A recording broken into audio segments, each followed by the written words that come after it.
Here we go. Welcome to the Maine Zone. I am Jermaine, and thank you for tuning to my podcast. Wherever you are or however you're listening, Apple Podcasts, Spotify, Google Podcasts, or watching on YouTube, I appreciate it. Hope everybody's safe and healthy out there. Today's podcast, I'm really just going to celebrate Kobe Bryant. It's his birthday today. My favorite player. I mean, it's no question. It's my favorite player of all time. And then tomorrow is Mamba Day. So, today would have been Kobe Bryant's 42nd birthday had he not passed this past January. But before that, my playoff predictions aren't looking too bad.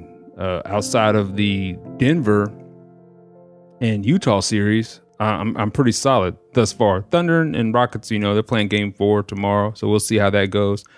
But man, Donovan Mitchell's really playing some good ball. He's got 2 50-point games already in that series. Let's move on. Let's go to the news. All right, we're still waiting for the cops to be arrested that murdered Breonna Taylor. Please get that done. The Democratic National Convention was last week. For it being virtual, I thought it wasn't too bad. I didn't watch all of it. I can't lie. I don't sit and watch politics like that. I did watch former President Obama deliver his speech. I think his address to the nation was on point. I thought it was very well thought out. Showed some unity going forward. I also watched presidential hopeful Joe Biden. I think he did a great job appealing to the American people of some things that he has outlined that can make America, move in the right direction. But no matter your party, I mean, everybody get out there and exercise your right to vote. That goes for, anybody that's turning 18, go ahead and get registered and get out there to vote. The corona death toll just continues to rise. I'm not even going to give the number anymore. I mean, every time I look, when I'm getting ready to record one of these, it changes. And so instead of being inaccurate by the time it was released, I'm just going to be like, hey, it's continuing to rise. I mean, every day. I mean, more and more and more. But to sports news, in the NFL, the Baltimore Ravens, they've released Earl Thomas. Come on, Cowboys, go out there and go get him. Shameless plug, I'm a big Cowboy fan, but they did restructure Tyron Smith's contract, so why not use that money to go and recruit Thomas to join your secondary? This past week, the NFL had some problem with their testing for the COVID-19. Hopefully they get that situation, get it all cleared up. You don't want the negative test or positive test be going the wrong way when the season starts. Have guys out here thinking they flunked the test or tested positive and not being able to play.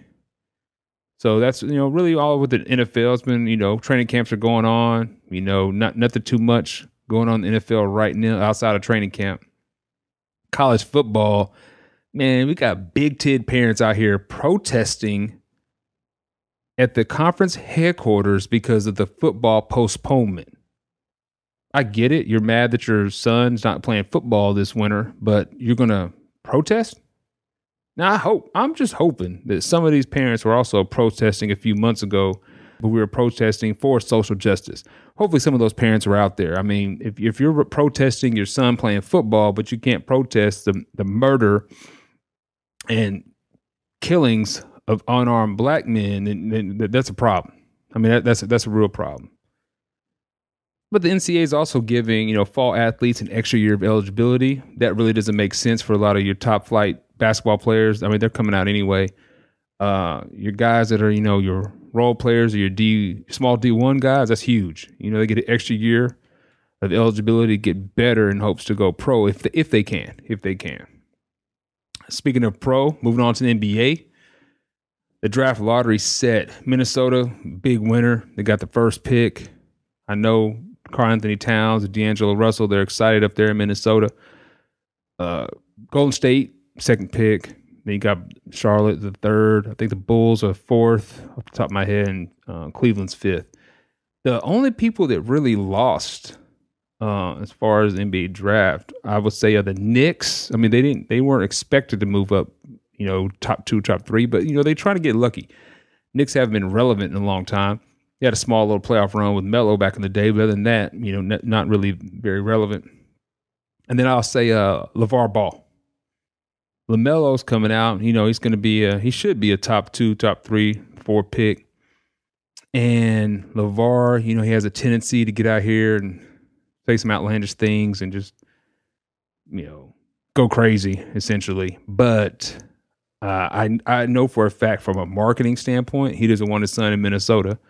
He's already said himself that he doesn't want him in Golden State, even though that's a major market. Charlotte's not a major market. So he might not want him with Jordan, but then at the same time, Jordan's not going to deal with LeVar with open criticism and all that type of stuff. So his best hope is for him to land in Chicago. Chicago does need a PG, so we'll see. He'll drop to 4. I know LeVar doesn't want to go that low, but I think that'll be the better situation unless the Knicks put up a trade package and move on up and grab him higher. The playoffs are moving right along. Out east, just like I predicted, the Bucks taking care of business. Celtics already finished. Raptors, they're wrapping it up. And then the Heat, they'll probably be done, at the latest on Wednesday with their series with the Pacers. I'll say it again, though, speaking of the East, everything is based off of Chris Middleton's play about Giannis. Period. Like game 2, he played horrible. You're a max player, man. You have no other money freed up. Giannis is a free agent after next year. Like you have to get to the finals for Giannis to stay, in my opinion. Out west, the Lakers, they had their first game mishap. Since then, they've looked in complete control. AD looks phenomenal. Not a huge AD guy myself, but looks phenomenal. Playing some good ball. LeBron had a good game 3. The Rockets, they're surprising me with how they're playing with the Thunder. As I predicted, I didn't think they would beat the Thunder without Westbrook. And so far, so good. Game 3 came down to overtime, big shots by Chris Paul to win the game. So I'm shocked. I can't lie about that. The big surprise in the West, as I stated when we began this podcast, is the Jazz and the Nuggets. I didn't think the Jazz had the offensive firepower to keep up with the Nuggets. But the key to the Jazz is everybody knows their role. They're going to run high ball screen. Donovan Mitchell, he's going to come downhill, either make a kick to the three-point shooter, whether it be Conley, whether it be Jordan Clarkson, Ingles, or dump it down to Gobert. I didn't see him playing this well. He's had 2 50-point games. The problem with the Nuggets, in my opinion, is just nobody knows their role. Like everybody wants to be a scorer. I'm watching Dozier. He bringing it. I watched the game. He gets a rebound, brings it down. Just like 9 minutes left in the fourth quarter, the game is still in the balance, and he pulls up a 18-foot jump shot. Like, dude, what are you doing? Like, I think the Nuggets' biggest problem is is Mike Malone. He wants to play so many players, and they don't have a pecking order offensively. Whereas other great teams in the league, they know where the shots are going, no matter what, game in and game out. Let's use the Clippers. Let's use the Mavericks as an example because of what they're doing. Well, everybody knows on the Mavs that it's going to go through Luka, then Porzingis when he's playing, and then Hardaway Jr. There's their pecking order. Outside of that, Trey Burke might get hot. Curry might get hot for a few minutes, but every game Luka's getting his 18 to 23 shots, 24 shots, and that's a pecking order. Denver lacks that. They got everybody thinking they're supposed to score, and they're in trouble. They're down 3-1. Speaking of Luka, though, man, today, did you see what he did to the Clippers? And all these people talking about Kawhi Leonard as an elite defender.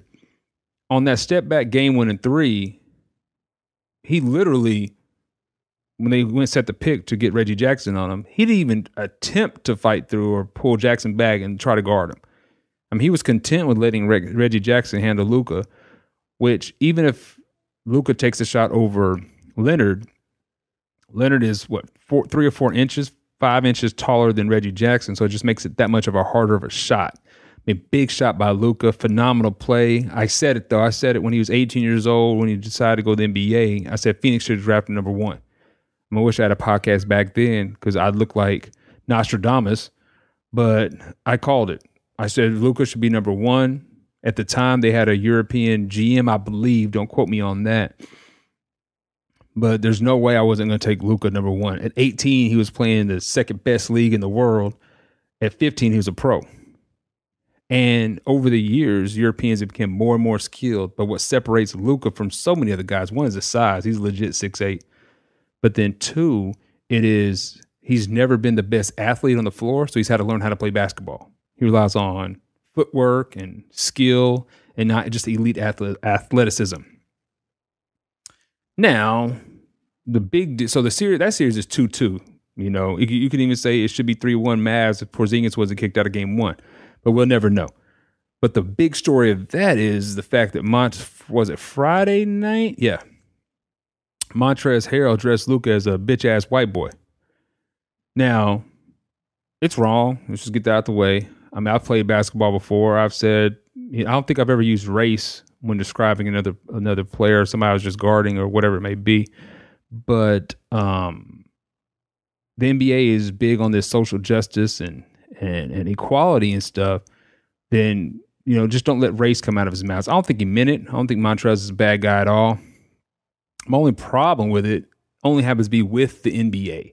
I think if it would have been the other way around, if Luka would have said the same thing but said black boy towards Montrezl, I think the NBA would be up in arms and, you know, fining Luka and all that type of stuff. So that's my only real problem with it. I get it. When you're playing basketball, you're going to say words are going to come out of your mouth that you don't mean. And I completely understand that. But let's do better with eliminating race, even though it's racial. He's, you know, the fact is he's a white guy. Let's just get rid of, you know, race. Because it's funny because at the same time, you know, when you're talking about players, you know, predominantly black leagues, NBA, you know, they'll say it. You know, guys will be like, man, that's a cold white boy. Talk about, like, you know, JJ Redick comes off the screens, or let's say if Redick's guarding a wing guy, I mean, the guy takes it personally, like, oh, no, put this white dude on me. And it is what it is. It's unfortunate, but it is what it is. But I don't think Montrezl has been anything, you know, ill about it. And they worked it out. You know, they shook hands before the game today, and they're moving forward. That's all I have to say about that, though. Oh, before I move past this, though, I mean, I almost got to my Kobe and everything I need to talk about today about Kobe Bryant. But man, where is Paul George? The Clippers gave up 5 first-round picks. He's a max player out there looking like Anthony Bennett. But I don't remember, Anthony Bennett was a first-round pick, the Cavs, after LeBron left, and he was out the league like in 2 years. I mean, now, more backstory, I didn't even realize this, and I love sports, but, you know, is it his... I don't know. I mean, he called himself Playoff Paul. Have you seen the memes they got going out? They calling this guy Pandemic Paul, PG 13%. You know, I mean, what's going on? Outside of the fact that maybe, you know, Seth Curry, backstory, Seth Curry's wife is the ex of Paul George. And for those that don't know, Seth Curry's wife happens to be Doc Rivers' daughter, the coach of the Clippers. And the reason why Paul George and her broke up was because he got a stripper pregnant. So is it all this stuff going through his head mid-game? Like, man, that could have been my girl if I didn't mess up. I mean, what's going on? I mean, I don't know. Only Paul can answer that. I know Kawhi Leonard's looking over there like, yo, man, like, I came over here to win a title and you can't even hit a jump shot. I mean, what, he scored 9 today? I mean, come on, playoff Paul. The problem with NBA, and I was talking to a friend of mine actually on Facebook about this, is that they want everybody to be a star. So Paul George had a really good playoff run like 7 years ago against the Heat. Played well against LeBron. You got to give it to him. And so after that, he was dubbed a superstar. And since then, what has he really done playoff wise. So, that's it for all my news. Playoffs are still rolling along, but now let me get to my my huge topic of the day, and that's I'm gonna discuss Kobe Bryant. I could smile. I normally only smile on my podcast, but I gotta smile, man. My favorite player, I think an inspirational basketball player that just proved it's just how much you're willing to work. Now, he isn't Jordan. I'm going to go ahead and say that from the get-go. I don't think he's a better player than Michael Jordan. I think he's the closest we've ever seen to Michael Jordan. I think some things he did better than Jordan. I think he had better ball handling, a better footwork, only because, though, so don't Jordan lovers don't come attacking me. It's only because Jordan was a freak athlete, and whereas I think Kobe was a good athlete, but that wasn't just freakish athletically. Like if you watch The Last Dance, I mean, they were talking about Roy Williams is saying how Jordan is running a 4.35 and he's 6'6", 198. That's elite athleticism. Jordan's first step is extremely quick. And I don't think Kobe was blessed with that, but he is my favorite player. I mean, hands down. He's the reason why I wore 24 when I played professionally down in the LNBP down in Mexico. I mean, it's just a favorite player of all time. Timeline of him. He's drafted in 96, 13th pick. Remember, epic draft. Iverson was in that draft. Steve Nash was in that draft. And he was drafted at a time where the NBA was not as young as it is today. You got to remember, in the 90s, guys weren't coming out as freshmen or high schoolers to the NBA. It was KG in 95 as the first high schooler in about 10, 15 years outside of Sean Kemp. And then 96, Kobe's the first guard ever come straight out of high school. So at the time, you had to earn your way in the league because most of the guys being drafted, I should say, were at least sophomores. That year, Iverson was a sophomore. I think Camby was a junior. So those guys are, 2 or 3 years older than Kobe coming to the league. So he was always the youngest guy. It wasn't until the 2000s when you started taking all the high school guys. Remember, you had Kwame Brown. Then that same year, you had Kwame Brown. You had Eddie Curry, Tyson Chandler. Then you had Europeans. You had Yao Ming. Then you had, remember, LeBron, 03. There wasn't guys being in college very long after that. Then they got rid of the high school thing. So then you got to the one and dones. So since 2010, there hasn't been a first round pick that's not a freshman. It is what it is. So the league has gotten progressively younger today than it was in the 90s, even with the advances in technology, even with guys playing more seasons and playing to be older. It was just a different game back then. If you don't know, his parents had to sign his contract because he's only 17 at the time. So he's drafted. Jerry West finds him. Doesn't find him. He knows he's coming to the league, but he hasn't go up against. Rumor has it, he goes up against Michael Cooper. Michael Cooper in his day was an elite defender in the NBA. Plays so well. Jerry West's like, I got to get him. Trades him over to Charlotte for Vlade Divac, which then he grabs Kobe. And then boom, he got the freed up cap space to go get Shaq. Then you get to let's go back. So, he makes his rookie year second team. He averages like 7.5 points a game. Biggest thing about his rookie year, he airballs the 3 shots against Utah. A lot of guys would have folded. He didn't. Of course, he got scrutinized for it. But here's come on, 18, trying to hold his own against men at the time. And the crazy thing, especially when Kobe was younger, is everybody knocked him for his mannerisms because they were so much like Mike, like how he walked, even how he conducted interviews, how he chewed his gum, everything like that. But if you recall, he lived in Italy for a long time. So this wasn't a day and age where basketball is 24/7. You had to get tapes sent to you. So he wasn't getting every game. He was probably getting a lot of Laker games, a lot of Chicago Bulls games. So he's picking up all those mannerisms of Jordan. Then at the same time, when I was 17, 18 years old, everybody mimicked their favorite player. I could shoot like this. I could do this. He studied him so much that it became second nature. But only difference was instead of doing it, let's say walking the halls of a high school or being on campus at Duke, he was in the NBA doing it. So many people knocked him for it, like, oh, he just wants to be Mike. He just wants to be Mike. It was just a deep love of Mike's game, and he wanted to be better. Like I think at the time, Jordan was already known as the GOAT. And what better way to say for a goal to be achieved is to be better than the best ever. I mean, think about that in any of our professions. You know, he didn't want to be an NBA player. He wanted to be the best NBA player ever. That was his goal. And so he set his target on Mike. But then you get to 98. That's his first All-Star game, youngest ever All-Star starter. And that's basically a farewell tour for Jordan because everybody pretty much knew that he was going to retire for the second time after that All-Star game. They go head-to-head. Kobe scores 18. Karl Malone was kind of a hater during that game. I remember hearing and watching that he tried to set a pick for Kobe, and Kobe brushed it off. He was like, man, what am I doing out here playing some 18-year-old thinking brush off picks? You know, that's just Karl Malone for you. But the Lakers still weren't getting it done. And they bring in Phil. They win 3 straight titles. Boom, boom, boom. And the whole time, you know, Kobe's getting better, better, and better. Shaq is dominating the league. I mean, I think if Kobe was smarter at the time, but he was too young to realize that Shaq made life so much easier, that I think they would have won, you know, 4 or 5 titles, not 3 straight. They would have lost that 4th, yes, probably to Detroit, but then they would have won 2 more.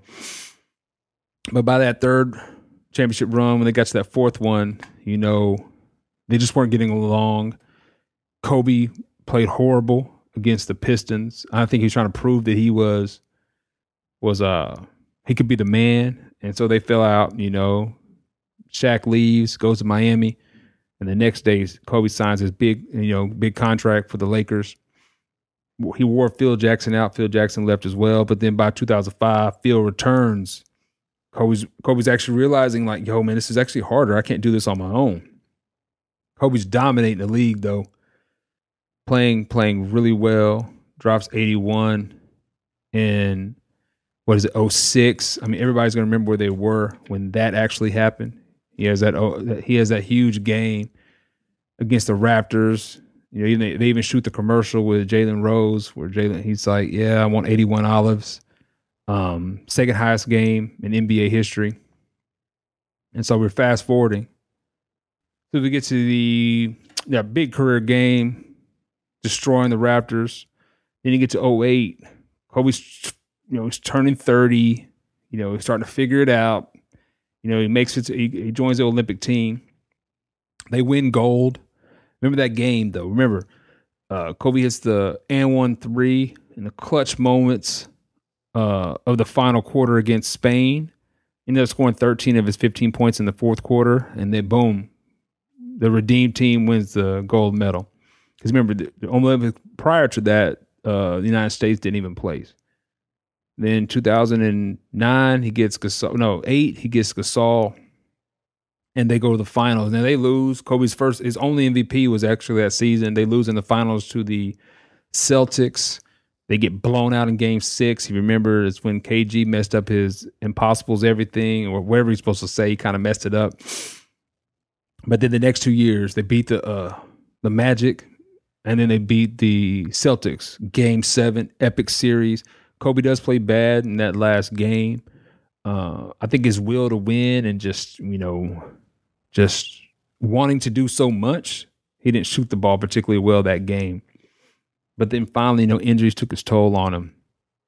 And he blew out his Achilles trying to make that playoff push with Dwight Howard and Steve Nash, with D'Antoni running this show.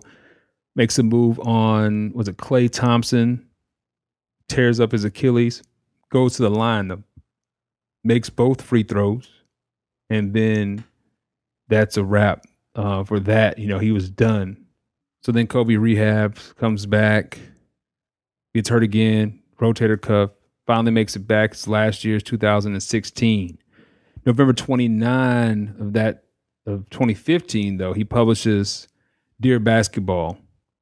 And that's where he announces that he's going to retire. So he does his farewell tour, makes the All-Star game. You have that great picture of LeBron guarding Kobe, the great interview with the late Craig Sager, and Kobe, with LeBron jumps in the interview, and you could tell the love that the league had for him at that time of all those, all the stars of that era. He was their Michael Jordan. So then you get to April 16th of the 2016. It's his final game. He drops 60. I mean, he looks like he could barely elevate by then. His body's just shot. And as he wrote in Dear Basketball, he gave it everything that he had. 2017, they retired both of his jerseys, 8 and 24. And then in 2018, he wins the Oscar, for Dear Basketball, the best animated short film. And so this is all the things that he accomplished on the basketball court. But, what he meant to basketball after his death has been just inspiring. Unfortunately, I think that the second act of his life was going to be better than the first half. If you look at, he played in the NBA for 20 years. So he had played in the NBA for more than, when he retired, he'd been in the NBA longer than he'd just been a regular human being. So I just think the second half, I think he was going to be a better father. I think he took the job being a father, a husband, a mentor, a businessman, as serious as he took basketball. Even when you watch his interviews about him flying, what ultimately killed him was a helicopter crash, but that was his normal way of transportation because he wanted to save time to spend time with his family. But over the last couple of days, I've listened to so many players and they all just say Kobe was a guy. Like, I read AI's tribute, and the first story when they met up, Kobe's a rookie and Iverson's a rookie as well, and they're out in LA, and Iverson's just in awe of the drive that he had to be the best. They go have dinner, and then Kobe's like, "Hey, what you about to do?" Iverson's like, "Yeah, I'm about to go to the club." And Kobe's like, "Yeah, I'm going back to the gym." It just showed the immense work ethic and the dedication he had to getting better. I remember reading He Got Game was supposed to go to Kobe, but Kobe told Spike, "Hey, look, man, I got work to do. This is my make or break year. Like, I don't want to be a NBA player. I want to be the best NBA player." His dedication, was second to none. You watch these young guys in the league today, Jason Tatum, Kyrie, all of them. Jordan was, they never saw Jordan. They saw Jordan on YouTube. Kobe is just their guy. Tatum didn't say he wanted to be in the NBA. He said he wanted to be Kobe Bryant. He really wanted to be the best. I think what exemplifies and shows what Kobe is you could take an example from Malcolm Gladwell's book, Outliers, of the 10,000 hour rule. I would always ask people, what's the difference between Kobe and Vince Carter? Vince Carter should probably be a Hall of Famer in his own right. And you could argue that Vince had more raw athletic ability than Kobe. But the difference was how much time Kobe spent perfecting his craft. If you watch an interview, he spoke about his training and how much he trained. He would go 4 to 6 in the AM. Then come home, take a shower, chill, whatever. Then go again 10 to 12. Then go again 2 to 4. Then go again like 6 to 8. So if you compound that over time, as he was saying, I might have the facts. I have the facts right, but maybe I'm not the exact hours. Like, after 2 or 3 years of doing this, you're just beyond better than everybody around you. Because again, like I stated earlier, he wasn't blessed with just super elite athleticism. It was just the work that he was willing to put in. He really wanted to perfect being a basketball player and obsessive about getting better and better. And I think he became obsessive in other aspects of his life. And I think that's just a lesson for all of us to do better each day at whatever our job is, whatever our craft is. No matter the talent that God has given us, we can always strive to do better.